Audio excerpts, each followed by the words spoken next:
يا ألف أهلا وسهلا، ازيكم؟ أهلا بيكم كلكم في كورس منصوري 0 ل 3. احنا هنعيش إن شاء الله مع بعض رحلة لطيفة كده بنتكلم فيها عن الطفل، وده من الحاجات المحببة جدا جدا لقلبي. مدركة ان كلكم عندكم اسئلة كتير وحاجات كتير عن الكورس، هيبقى عامل ازاي، هيمشي ازاي، هنشوف الحاجات ازاي، هنسأل ازاي، هنتفاعل ازاي، هنعمل ازاي. فانا عامله الفيديو ده عشان اقول لكم اهلا وسهلا، وعشان اجاوب لكم عن كل الاسئله بتاعتكم عن الكورس، واطمنكم ان احنا ان شاء الله هنبدا قريب في خلال اسبوع بالكتير ان شاء الله. طيب نظام الكورس ايه، ولا الكورس بيتكلم عن ايه؟ طبعا بيتكلم عن مونتسوري 0 to 3 او انشطه الطفل منذ الولاده وحتى سن الثالثه، 3 سنين. طيب هنتكلم عن انشطه بس يا اميره؟ لا طبعا احنا مش هينفع نتكلم عن انشطه، احنا هناخد الاخ الجميل ده اللي شرف الدنيا من اول ما اتولد ودخل حياتنا ونورها، لحد نمشي معاه واحده واحده واحده لحد ما يكمل سن 3 سنين. هنعرف ايه عنه في الرحله الحلوه دي، ومش بس عنه، عن مامي كمان الحلوه او عن ماما الحلوه. هنعرف هو جاي الدنيا يعمل ايه، هو بيفكر ازاي، هو بيتعلم ازاي، هو الامور عنده بتخش في دماغه ازاي وبتترجم ازاي، ولما ماما بتقول حاجة هي بتوصله ايه، وبيأكت ازاي او بيعمل ايه. هنعرف ليه بعد شوية ما بيسمعش الكلام، وليه بيحصل عند اللي بيحصل. احنا بنسميها في المنصوري انحرافات. ليه بيحصل انحرافات سلوكيه؟ الانحراف السلوكي هو الحاجه اللي انت مش عارفه، مش تصرف غير محبب بالنسبه لك عند الطفل. فهنعرف ليه الانحرافات السلوكيه بتحصل عند الاطفال وايه سببها، واتعامل ازاي مع الانحراف السلوكي ده. هتعلم عن مخ الطفل، عن تصرفاته، عن ايديه، عن حركات جسمه، عن الحاجات اللي محتاجه افهمها عشان افك شفره هذا الكائن اللي انا مش عارفه عنه اي حاجه لسه، سواء كنت لسه مامي جديده خالص، او سواء كنت ماما قبل كده كان عندي طفل تاني، بس حابه اخلي التجربه التانيه ثريه اكتر ومختلفه اكتر وفيها تفاصيل ومعلومات اكتر.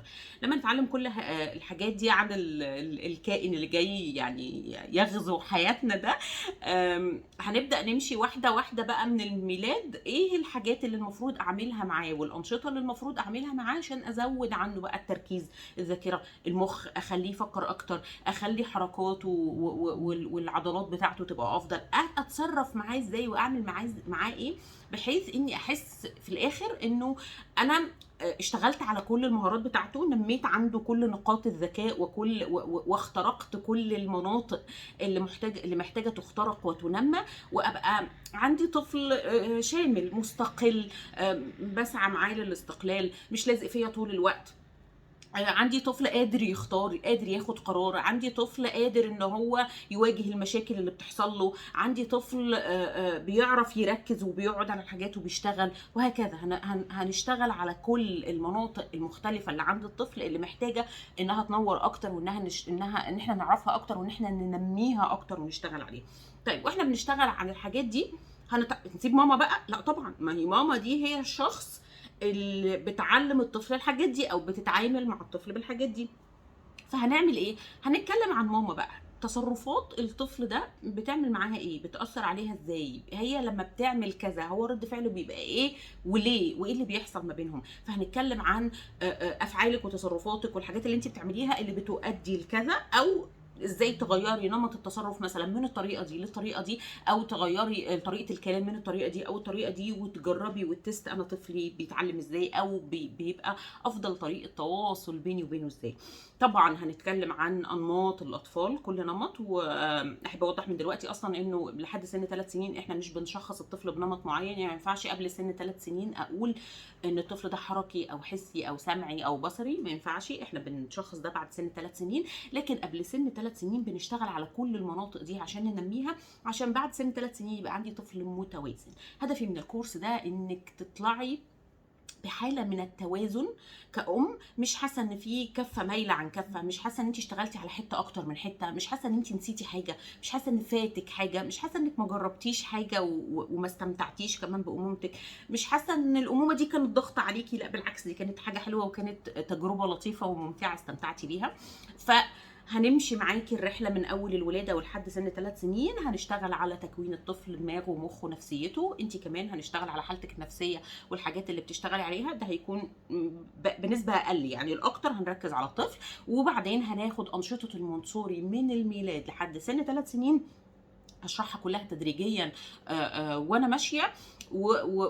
وهشرح فيها، ما تقلقوش. انا عارفه الناس اللي بتقول انا مش عايزه امشي مونتسوري تماما، عايزه ادمج مونتسوري مع حاجات تانية او عايزه اشتغل حاجات. خلال الكورس وانا بشرح الانشطه هقول لك، هوريكي كمان مجموعه انشطه لتنميه المهارات بس مش مونتسوري، يعني هي مختلفه عن المونتسوري شويه، وهقول لك ليه هي مختلفه، وهقول لك ايه الفرق ما بين المونتسوري والحاجات التانية، وهقول لك كمان ازاي الحاجه دي ممكن توفريها من حاجه عندك في البيت. وفي انشطه كتير من سن 0 ل 3 اصلا بنستخدم فيها حاجات من البيت عندك. فهنمشي كل المراحل دي تدريجيا واحده واحده. الام اللي طفلها بقى عنده 6 شهور، عنده سنه، عنده سنه ونص، معلش هتستحمل معانا شويه وهتعرف برده المعلومات، عشان ان شاء الله لما يبقى في بيبي تاني او اي حاجه تقدر تتعامل مع ده. لاني همشي بمراحل عمريه، يعني همشي الكورس تدريجيا. هاخد مثلا مرحله من 0 ل 3 شهور وهتكلم عنها، هاخد مرحله من 3 ل 6 شهور وهنتكلم عنها، هاخد مرحله مثلا سنه وهنتكلم فهاخد المراحل العمريه تدريجيا واحده واحده عشان نبقى قادرين ان احنا نمشي معاه بالترتيب. طبعا انا يعني كنت قايله لادمن منى انه الناس اللي مشتركه معانا في الكورس هنا هم اللي ولادهم اقل من سن سنتين وحاجات بسيطه. الاطفال اللي او الامهات اللي ولادها اكبر من سن سنتين انا برشح لهم شخصيا كورس 3 ل 6، انا عاملاه وجاهز وموجود. كورس 3 ل 6 بيبدا تطبيقه بنشتغل فيه مع الطفل من سن سنتين، ففي اصلا في كورس 3 ل 6 3 ل 6 سنوات انشطه تمهيديه بنشتغل فيها مع الطفل من سن سنتين. فلو انت طفلك اقل يعني اكبر من سن سنتين وحابه تكملي معانا هنا وتشوفي المعلومات من الاول، طبعا اهلا وسهلا. لكن لو انت حاسه ان انت ايه ده هتتكلموا عن السنه الاولى والسنه الثانيه وانا لسه هقعد بقى استنى للسنه الثالثه، اتكلمي مع ادمن منى وممكن تسددي باقي الاشتراك وتشتركي في الكورس الاعلى اللي هو 3 ل 6 سنين وتشتغلي مع طفلك على طول، لان الكورس اصلا مسجل وموجود على المنصه. هو انا عملته من كام سنه فموجود ومتاح، وامهات كتير خدوه ما شاء الله، وكمان معلمات واصحاب حضانات. احنا هنا هنركز قوي على من الميلاد لحد سن ال3 سنوات، هشتغل لحد سن 3 سنين هناخد بالتدريج الحاجات اللي احنا اتكلمنا عنها دي وهنشتغل عليها. طيب هشوف الكورس ازاي؟ هيبقى على منصتي الالكترونيه school.amiresعد.com، وهسيب لكم اللينك ما تقلقوش، كل اللينكات هتلاقوها موجوده عنكم.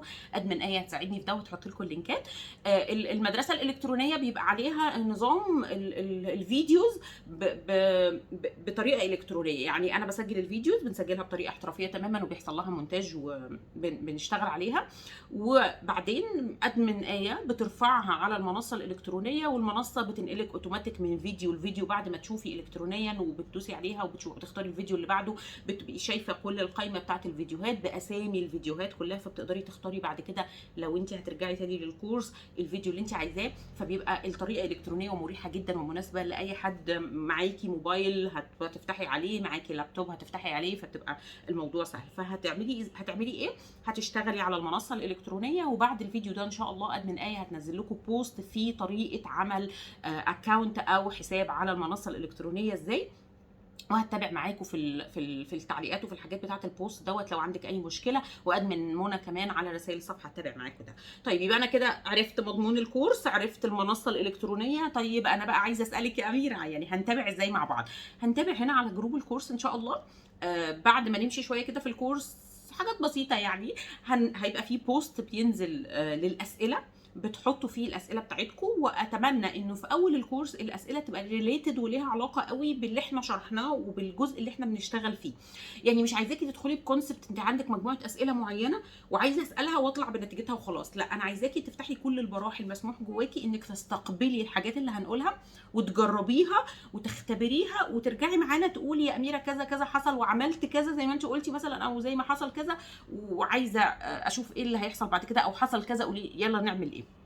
فعايزاكي تختبري الحاجات الجديده وتشتغلي عليها، مش تساليني اسئله من الاسئله القديمه اللي عندك، لانه غالبا هتبقي ممكن اتعاملتي اتصرفتي فيها بطريقه معينه او حصل حاجه معينه. فخلينا نبني على الجديد من الاول، والاسئله تبقى ريليتد بالحاجات اللي احنا بنعملها بالكورس، وبعد كده نبقى نسال باقي الاسئله مفيش مشكله خالص. انا بدخل مره في الاسبوع على جروب الكورس، ببص على الاسئله برد عليها بتابع معاكي وبشوف وصلنا لفين.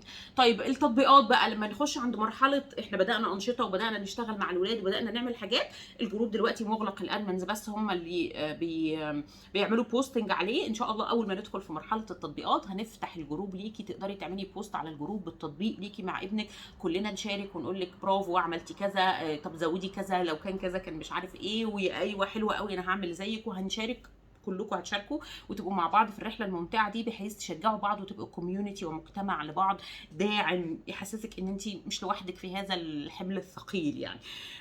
وان في ناس بتشاركك الموضوع ده. ف احنا دلوقتي اتعرفنا على نظام الكورس، هنشوف الكورس فين، والمنصه الالكترونيه والفيديوهات هتبقى عامله ازاي، الاسئله هتبقى عامله ازاي، والتطبيقات هتبقى عامله ازاي. يا اميره الفيديوهات مدتها قد ايه، كل فيديو عامل ازاي، التوتال عدد الساعات ايه. انا من فضلكم تتحرروا من كل هذه الاشياء، يعني تحرري من فكره ان انا عارفه كل المعلومات، يعني فكره الفومو او فير اوف ميسنج اوت دي، ان انا لازم ابقى عندي كل الداتا وكل المعلومات وخايفه يفوتني حاجه. تحرري من الفكره دي، استقبلي الرحله اللي احنا فيها باللي هيحصل فيها، بالطريقه اللي هتحصل فيها. مش يمكن تطلع احسن ما انت كنت متخيله او متصوره.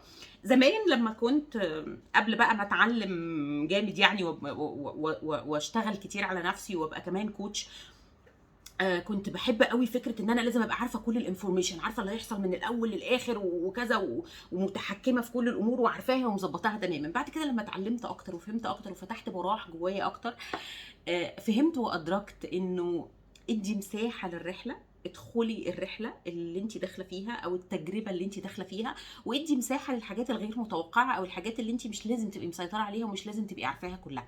استقبلي كل اللي هيحصل زي ما هيحصل، وشوفي واقعه وتاثيره عليكي هيبقى عامل ازاي، والحياه هتبقى شكلها مختلف ازاي. جربي تجربه جديده، مش لازم تبقي مسيطره على كل الامور وعارفه كل التفاصيل. وانا قاصده جدا في الكورس ده اني ما بقاش قايله لك كل حاجه، يعني في كورسات ببقى قايله لك الفيديوهات عدد الساعات بتاعتها كذا مش عارف ايه، لكن في الكورس ده بالذات عشان احنا بتبداي رحله امومه، بتبداي حاجه جديده، تغيرات جديده في حياتك، فعايزاكي تبداي تجربي تجربه جديده شويه، ان احنا نستقبل الحاجات مش لازم نبقى عارفينها تماما. ولذلك حقيقه ابريشيت قوي وممتنه جدا لكل الامهات اللي اشتركت في الكورس وهي مش عارفه هو كام فيديو، عدد الساعات قد ايه، احنا هنعمل امتى ونخلص امتى.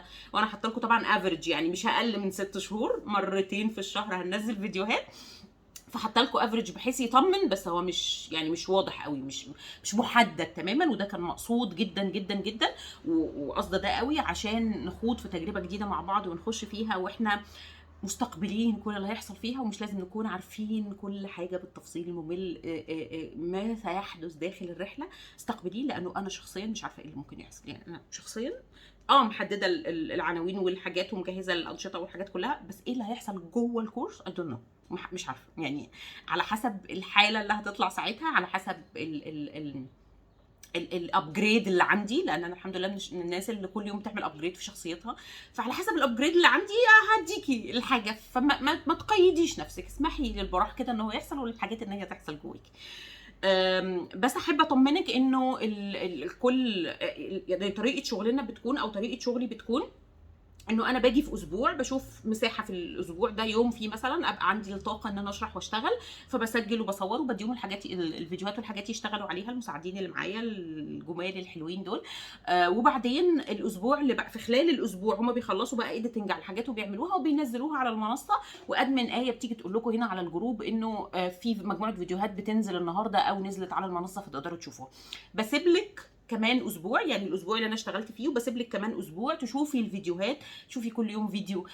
لما باجي اشتغل على الفيديوهات بنعمل حسابنا ان احنا ما نشتغلش مثلا فيديو نص ساعه كذا، لا بيبقى الماكسيمم مينيمم مثلا الفيديو 5 دقائق او من 3 ل 5 دقائق، الماكسيمم بتاعه بيبقى 15 دقيقه، ما بحبش ازود عن كده. هتلاقوا في المتوسط هو الفيديو من 8 ل 10 دقائق ل 12 دقيقه حاجه زي كده. الفيديو ده دلوقتي طول شويه، بس الماكسيمم بيبقى 15 دقيقه، لانه عارفه ان الام بالذات لا تملك من وقتها يعني نص ساعه متواصله تشوف فيها الحاجات، فهتخطف 15 دقيقه كده، ربع ساعه او 10 دقائق تشوف فيهم فيديو او حاجه خلال يومك، قبل ما تنامي، الصبح اول ما تصحي. المهم خلي يعني اعملي حسابك ان انت كل يوم على الاقل تشوفي فيديو واحد. لو شفتي فيديو واحد كل يوم هتبقي متابعه معانا، يعني هنزل لك المجموعه مثلا وليكن 5 6 فيديوهات مثلا في الاسبوع، في الاسبوع ده يعني، وبعدين هتفضلي بقى ممكن كل يوم تاخدي لك فيديو فيها. من الناس انت اللي بتحبي تاخديهم مره واحده براحتك خالص، خديهم مره واحده في الاسبوع، شوفي يوم فيه واقعدي ذاكريهم واشتغلي عليهم، بس على الاقل تكوني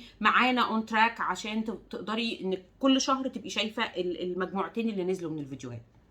طيب انت هتنزلي فيديوهين بس كل شهر؟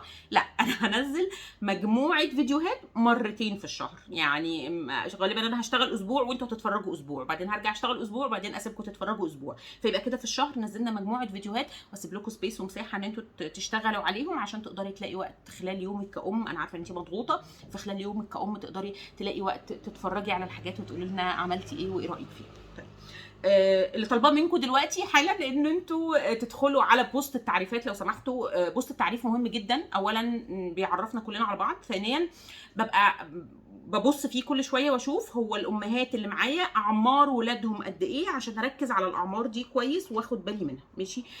فالبوست التعريفي مهم. بعد شويه كمان انتوا هيبقى فيه تطبيقات وهتشاركوا حاجات، فهيبقى فيه لغه حوار ما بينكم، فمحتاجين تبقوا عارفين انتوا مين. فلما واحده تبقى مش عارفه او مش فاكره مين اللي بتكلمها، هترجع لبوست التعريفات تقرا التعريف بتاعها تعرف هي بتكلم مين، فهتبقى فيه ود ولطف وتقارب بينكم اكتر. لانه انا بطمح من الكورس ده انه تعملوا مجتمع صغير للامهات اللي لسه عندهم بيبيهات. احنا عندنا الحمد لله كوميونتي للامهات اللي عندهم اطفال اكبر من سن 3 سنين لحد 15 سنه في جروب العزوه اللي ان شاء الله هتدخلوه قريب، بس بعد ما نمشي شويه في الكورس. فبطلب منك انك تدخلي البوست بتاع التعارف وتكتبي تعريف بسيط ولو سطرين عن نفسك، زي ما انت حابه تكتبي كتير براحتك، حابه تستفيدي وتحكي براحتك، حابه تكتبي معلومات بسيطه، المعلومات اللي تريحك، بحيث ان احنا نبقى عارفين احنا بنكلم مين. تاني حاجه تدخلي طبعا تبصي على قواعد الجروب، لان دي مهمه جدا، وتقريها ولو هتمري عليها مرور سريع وتقريها عشان ابقى متاكده ان انت شفتي القواعد بتاعتنا وعارفاها كويس جدا، عشان ما نرجعش بعد كده من ايه بتفضل تقول بقى لو سمحتوا يا جماعه بصوا على الجروب، بيبقى في اسئله كده وتقول لك بصي على القواعد، شوفي القواعد مكتوبه في القواعد والله. فيعني خدي بص على القواعد وشوفي قواعد الجروب بتبقى عامله ازاي. كمان بعد الفيديو ده ان شاء الله هينزل بوست عن ازاي تعملي اكونت على المنصه الالكترونيه عشان تشوفي الكورس لما نبدا في الفيديوهات. ف ادمن ايه هتتابع معاكم، هتنزل لكم البوست وهتتابع معاكم بعدها ايه اللي هيحصل. وثم ان شاء الله خلال الاسبوع الجاي هشتغل على اول مجموعه فيديوهات ونبدا ننزلها لكم، وادمن ايه هتتابع معاكم في الموضوع ده. اتمنى ان الموضوع يبقى واضح بسيط لطيف. احنا معاكم طول الرحله، انا هبقى موجوده معاكم هنا. لو في اي حاجه مستعصيه عليكي قوي قوي للدرجه يعني، هحاول ادخل برده من الموبايل كده واعمل فيديو لطيف سريع. الفيديو ده طويل جدا بس عشان في الاول تبقي مدركه الامور، لكن هحاول انه لو في حاجه انتوا كلكم محتاجينها ان انا ادخل اعمل بيها فيديو لطيف سريع كده 5 دقايق وانا من البيت، عشان اوضح لكم الامور ان شاء الله ويبقى كل حاجه واضحه. شرفتوني تاني في الكورس، مبسوطه جدا ان احنا هنعيش مع بعض الرحله دي. استمتعي بالرحله، استمتعي بامومتك، ريلاكس، انا معاكي بكل خبرتي السابقه كخبيره في المونسوري وكلايف كوتش وكمان كأم عندي طفلتين.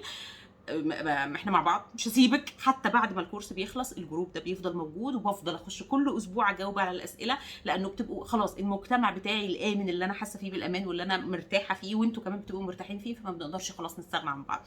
فاهلا بيكم في مجتمعي، اهلا بيكم في جزء من حياتي وجزء من قلبي. شرفتوني ونورتوني. يا رب ان شاء الله نستمتع مع بعض كلنا بالرحله الممتعه دي مع اولادنا، ومع تربيه ممتعه وامومه لطيفه مليانه رفق ولطف وموده وحب وامتنان.